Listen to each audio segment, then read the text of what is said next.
Hello everyone, welcome to our channel wings ए कुरान। So guys, continuing with the series जो हमारी चल रही है पॉलिटिकी कांस्टेबल जेटीपी कांस्टेबल कोर्स के related. As you can see from the number series हम लोग के 3 लेक्चर्स हो चुके हैं and you guys are going really well. आपका रिस्पांस भी बहुत अच्छा आ रहा है। I will repeat again guys, मैंने आपको मेंशन किया था प्रीवियस वीडियो में भी, जो ये क्वेश्चंस है इनका मैं एक ही, जब ये खत्म हो जाएगा एक ही टाइम पे I will upload the file drive पे मैं कर लूंगी, जो डिस्क्रिप्शन बॉक्स पे आपको मिल जाएगा, बिकॉज मैं इसी को कंटिन्यू कर रही हूँ। इट्स नॉट लाइक मैं सेपरेट वो बना रही हूँ पीडीएफ। तो एक साथ में you will find everything and you can revise that also at your own convenience. ठीक है, तो या मैं रोज के 10 दूं या एक टाइम पे दूं, it's all same matter of few days, क्योंकि पॉलिटी के लेक्चर्स को भी जो उनके क्वेश्चंस है उसको एक लिमिट तक ही स्ट्रेच कर सकते हैं। ठीक है, सो चलिए स्टार्ट करते हैं आज के क्वेश्चन से and at the end of the lecture comment section पे do tell me your total score. चलिए, which article did Dr. B.R. Ambedkar called as heart and soul of the Constitution of India? Very important, ठीक है, क्योंकि हमने कल थोड़े fundamental rights के related आपके क्वेश्चंस किए थे, आज भी हम थोड़े फंडामेंटल राइट्स प्लस डीपीएस के क्वेश्चन करेंगे।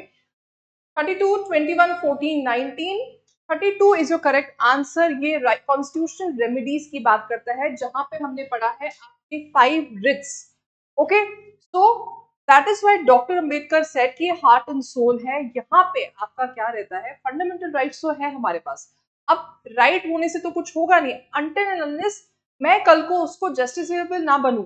दैट मीन्स मैं कोर्ट में उसको ना लेके जाऊं। अगर मैं कोर्ट में नहीं लेके जाऊंगी तो मुझे जस्टिस कौन देगा, क्या फायदा हो फिर इन राइट्स का। दैट इज वेयर आपका आर्टिकल 32 एग्जिस्ट करता है in reference to Supreme Court. यहाँ पे अगर आपको फाइल करना है you will go to Supreme Court. 5 writs है आपकी। चलिए, हो गया इसका answer. Let's move forward. The right to constitutional remedies is mentioned under which article of the Constitution of India? Again, मैंने एक ही आर्टिकल को, एक ही टॉपिक को रादर बाइफरकेट करके रखा है कि अगर ऐसे नहीं तो ऐसे क्वेश्चन आएगा। सो डोंट थिंक कि मैम यहाँ पे आप एक ही टाइप के सवाल ला रहे हो जिसका एक ही आंसर आ रहा है। इट इज डेलिब्रेट कि डिटेल्ड में आपकी प्रैक्टिस हो जाए। ठीक है, right to constitution remedies, of course अभी हमने पढ़ा इसमें राइट टू कॉन्स्टिट्यूशन रेमेडीज कौन से में आता है, 33, 29, 32, 30। राइट टू कॉन्स्टिट्यूशन रेमेडीज आपका 32 में आ जाता है। ठीक है, the concept of writs originated in which country? Now coming back to आपके जो इनिशियल लेक्चर्स आते हैं, उसमें हमने जब सोर्सेज की भी बात की थी कि अलग अलग कंट्री से, कॉन्स्टिट्यूशन से हमने सोर्सेज से हमने अलग अलग चीजें ली है। जैसे फंडामेंटल राइट्स का कॉन्सेप्ट हमने बिल ऑफ राइट्स यूएसए से लिया था। USA, Australia, Canada, UK. UK is the correct answer. UK से हमने काफी चीजें ली हुई हैं, जैसे मेन जो आपका पार्लियामेंट्री फॉर्म ऑफ गवर्नमेंट है, कैबिनेट सिस्टम जिसको हम कहते हैं, ये भी हमने यूके से लिया है आपका। ठीक है, सो प्राइम मिनिस्टर जो पोस्ट है, जो पार्लियामेंट्री फॉर्म ऑफ गवर्नमेंट में of course prime minister head रहता है, तो ये हमने वहां से लिया था। ऑफ कोर्स रिट्स का भी ओरिजिनेट वहीं पे ही हुआ था, प्रेरोगेटिव रिट्स वहां पे कहते हैं। सो that is the correct answer आपका यहाँ पे। What is the meaning of the writ habeas corpus? So आपके जो 5 writs है उसमें से हम कुछ रिवाइज करेंगे। habeas corpus का क्या मीनिंग आ जाता है? To be informed, to forbid, to have the body of, we command. To have the body of, ठीक है, to have the body of writ, इसमें habeas corpus ये बोलती है कि सपोज अगर कोई बंदा मिसिंग हो जाता है and you lodge a missing complaint, या नहीं भी आप लॉन्च करते हो, उसका कॉन्स्टिट्यूशनल अधिकार है, फंडामेंटल राइट है that person, he or she should be presented before the magistrate. उसको कोर्ट के सामने प्रेजेंट करना है within 24 hours. Within 24 hours that person has to be produced before the court. ठीक है, यूजुअली हम मैजिस्ट्रेट बोलते हैं या कहीं तो proud to have the body, यार बॉडी दिखाओ, जिंदा है मरा है, दैट इज वाई बॉडी लिखा है। दे हैव नॉट मेंशन कि अलाइव बॉडी। तो टू हैव द बॉडी की बॉडी दिखाओ हमें क्या है। वेरी वेरी इंपॉर्टेंट आपका रिट आती है, आपकी जो बेसिक एसेंस ऑफ लाइफ है इस पे बेस्ड है ये। नेक्स्ट क्वेश्चन पे चलते हैं। Dash writ is issued which commands a public official, government agency or lower court to perform a duty, they are obligated to do so. Command. Now coming back to हमारे जो Ritz वाले lecture थे guys, उसमें आप देखिए कि मैंने offline online ये जो यूट्यूब पे हमारा चल रहा था उसमें भी मैंने इसमें एक्सप्लेन किया हुआ था। जो हमारा इसमें रहता है कमांड से मैंने एक टर्म आपको बताई थी कि कैसे याद रखना है, सर्चरारी, क्यो वारंटो, प्रोहिबिशन या mandamus.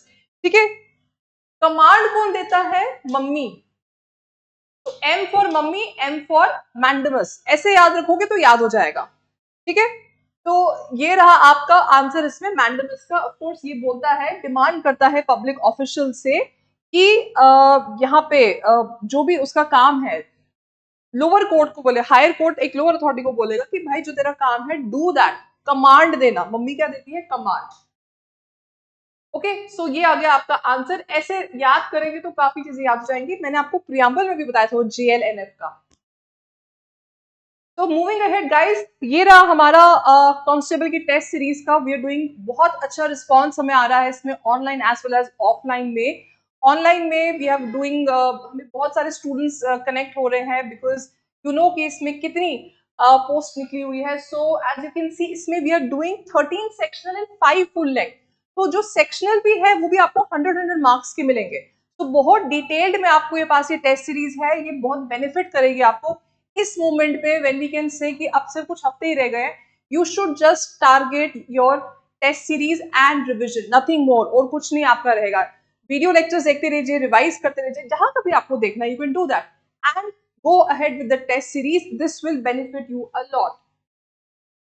Which writ challenges the legality of a person's claim to a public office? ठीक है, क्यों वारंटो मैंडेमस सर्चरारी प्रोहिबिशन। क्यों warranto is the correct answer. ये लीगैलिटी क्वेश्चन करती है कि तुम किस बेसिस पे इस पब्लिक ऑफिस पे हो।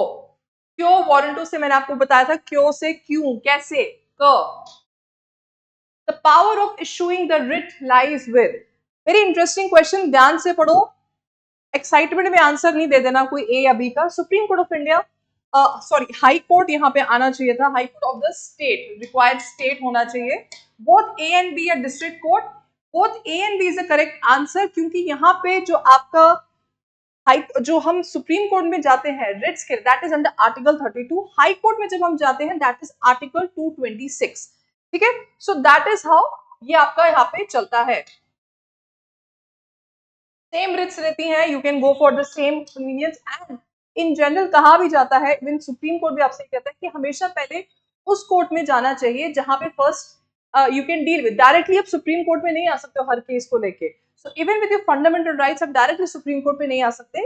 यू कैन और you should rather first approach court जिसके पास ये जुरिस्डिक्शन या पावर है, दैट मीन्स यहाँ पे हाई कोर्ट आपका। Fundamental duties were added under which amendment of the constitution of India. ठीक है, 44th, 42nd, 40th या 45th। चलिए, फंडामेंटल ड्यूटीज वाला जो क्वेश्चन है ये सबका फेवरेट क्वेश्चन है, बड़ी बार ये पूछा गया है। तो मुझे इसका आंसर पहले आप बताइए कि कहां पे, ये कौन से अमेंडमेंट में ये इसको ऐड किया गया था। ठीक है, ये वी नो ओरिजिनल कॉन्स्टिट्यूशन में मेंशन नहीं था, तो ये आपका कौन से अमेंडमेंट में था? दिस वाज आपका 42nd अमेंडमेंट, करेक्टेड यहाँ पे डालते हो। हाँ ठीक है, 42nd अमेंडमेंट था। अब जब ये वाले क्वेश्चन जो होते हैं जहां पे अमेंडमेंट हुई है उसके साथ आपको आर्टिकल नंबर याद रखना है, कौन से पार्ट में आता है, ये सब चीजें भी याद रखनी है। सो 3-4 क्वेश्चन एक ही सब हेडिंग से बन सकते हैं आपके।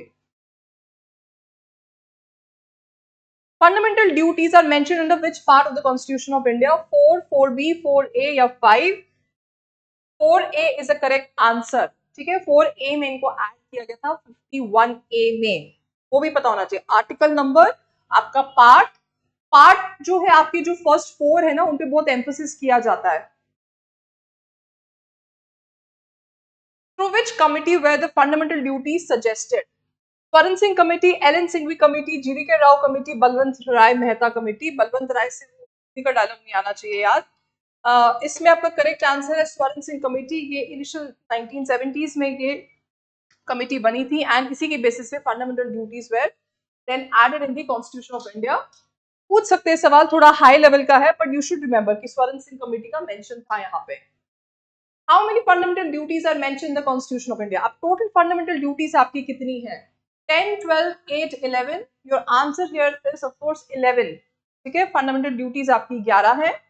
वो उनको प्रॉपर तरीके से आप याद रखेंगे। पहले कैसे सॉवरेनिटी की हम बात करते हैं, फिर सिंबल्स की बात करते हैं, कैसे ऐसा ऐसा, फिर it comes with your scientific temper also, and all these things. Which among the following are fundamental duties? ध्यान से पढ़िए इसके. To develop scientific temper, humanism and spirit of inquiry and reform. ये है आपका. To protect and improve natural environment including forests, lakes, rivers and wildlife. Yes, that is also there. To safeguard public property and to abjure violence. Yes, ये भी है. ये all of the above. D is your correct answer. Abjure violence means छोड़ देना इन सबको. To leave violence, छोड़ देना. Public property को सेव गार्ड करना हम करते हैं? बिल्कुल भी नहीं करते. सो फंडामेंटल ड्यूटीज के टाइम पे हमसे इंडियन से सवाल नहीं पूछने चाहिए, सिर्फ फंडामेंटल राइट्स के टाइम पे हमसे सवाल पूछने चाहिए. In which year was the 11th fundamental duty added? So जब फंडामेंटल ड्यूटीज हमारे कॉन्स्टिट्यूशन में ऐड हुई थी 42nd अमेंडमेंट में, इनिशियली 10th थी. 11th कब ऐड हुई है? 2004 या 2002. 2002 में ऐड हुई है. कमिंग बैक टू आपका लास्ट कल वाला लेक्चर, इसमें हमने बात किया था आपका आर्टिकल 21 के रिलेटेड. तो जब आर्टिकल 21 में 21A सॉरी रिलेटेड जो आपका राइट टू एजुकेशन था, उसी के रिलेटेड यहाँ पे फंडामेंटल ड्यूटी भी ऐड कर ली थी ऑन द सिमिलर प्रोविजंस की राइट टू एजुकेशन हमारा ड्यूटी है. We have to make sure कि राइट टू एजुकेशन जो ये एज ग्रुप है आपका 6 to 14 के रिलेटेड, इनको प्रोवाइड किया जाए. तो सेम चीजें ये, तो यू शुड, ये इजी है याद करना. 2002 में आपका फंडामेंटल राइट्स में भी वो ऐड हुआ था, लॉ भी बना था, एंड ये ड्यूटी भी इनको ऐड करवाई गई थी. The directive principles of state policy are mentioned in which part of the Constitution of India? Part 3, Part 2, Part 4, Part 10. Part 4 is the correct answer. DPSP आपका जो है ये ऐड हुआ है, नॉट ऐड हुआ है, डीपीएसपी आपका पार्ट 4 में है. डीपीएसपी को हमें पता है हमने 3 में डिवाइड किया हुआ है, to for our own understanding, Gandhian, socialist and liberal intellectual.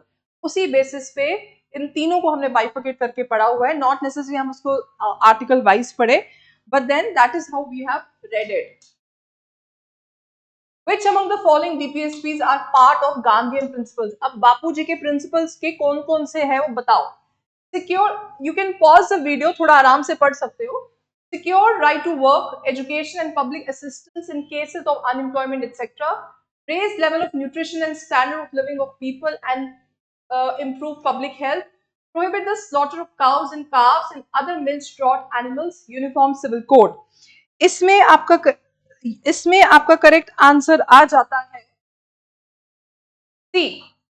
ठीक है, C is your correct answer यहाँ पे, बिकॉज ये यहाँ पे आपके गांधीयन प्रिंसिपल्स की बात करता है. ठीक है, ये आपके यहाँ पे गांधीयन प्रिंसिपल्स की यहाँ पे बात करता है. C is your correct answer. Gandhian principles आ जाता है. बाकी आपके आ जाते हैं सोशलिस्ट में भी. ठीक है, सोशलिस्ट में आ जाते हैं. ये वाला यूनिफॉर्म सिविल कोड आपका आता है लिबरल वाले में. The ideal of welfare state is mentioned under. Welfare state का जो कॉन्सेप्ट है कि सबको इक्वल वेलफेयर मिलनी चाहिए, कैसे उनकी बेटरमेंट के लिए होना चाहिए, सबका इक्वल वेलफेयर हो. When we talk about welfare, socio economic, political, सब चीजें इसमें आपकी ऐड हो जाती हैं.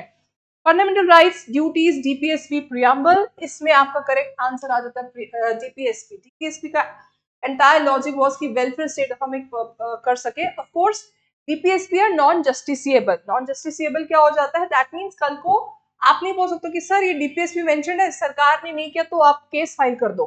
तो केस फाइल ऐसे नहीं होता है. Directive principles of state policy क्या होता है? Principles, directives, that means there are certain directions दी गई है सरकार को कि अगर आपको इसमें से कोई लॉ उठाना है, कुछ प्रिंसिपल्स उठाने हैं, आप उसके बेसिस पे लॉ बनाते हो. अब मैंने आपको यूनिफॉर्म सिविल कोड का बताया. We will have a question later on also, तो आपको पता चल जाएगा मैं क्या बोल रही हूँ. तो यू विल अंडरस्टैंड कि कैसे वहां पे यूनिफॉर्म सिविल कोड के रिलेटेड भी एक डिबेट चल रहा है कि वो एक लॉ बनना चाहिए.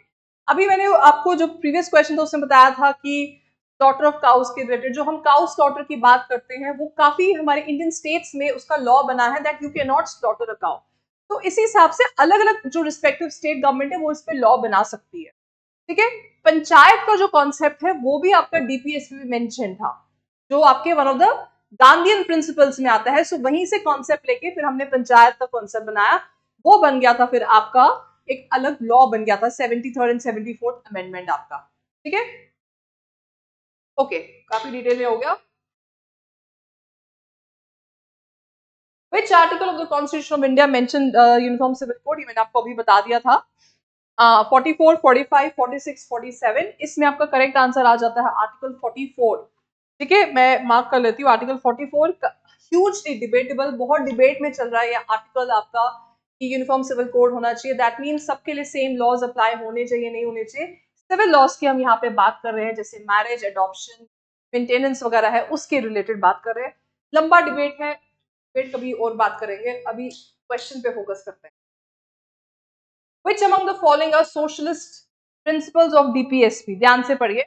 Promote equal justice and to provide free legal aid to the poor, protect monuments, places and objects of artistic or historic interest, to separate judiciary from executive, to promote international peace and security.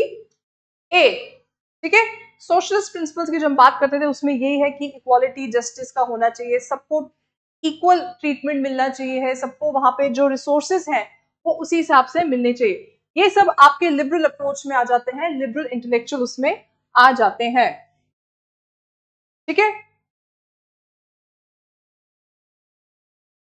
हो गया guys हमारा. We have this something interesting going on. इसको ध्यान से सुनिए मैं क्या बोल रही हूँ. 3000 MCQs हम लेके आ रहे हो JNK जी. ठीक है, अभी तक वी हैव मेड श्योर, अभी तक जो इसमें the response we are getting is amazing, क्योंकि हमारे अभी तक 700 तक क्वेश्चंस ऑलमोस्ट अपलोड हो चुके हैं. जो क्वेश्चंस अपलोड हुए हैं and we are making sure कि और ऐसे ऐसे अपलोड होते जाए. इमेजिन आपके पास एक डॉक्यूमेंट पे सब क्वेश्चंस है एंड यू जस्ट हैव, कोई भी आप एग्जाम प्रिपेयर कर रहे हो, this will benefit you a lot. ठीक है, सो इसको जरूर देखिए. इसका लिंक भी हमारे डिस्क्रिप्शन बॉक्स पे है. Give it a try, it will benefit a lot. And like I said, हम ऑन अ डेली बेसिस हम बहुत क्वेश्चंस आपके इसमें अपलोड कर रहे हैं. Which articles cover the directive principle of state policy in part 4 of the Constitution of India? 28 to 58. That means ये पूछ रहा है कि डीपीएसपी वाले आपके आर्टिकल्स कौन कौन से कहां से कहां तक है. 36, 51, 30, 49, 42, 56. ओ सॉरी, ये है आपका.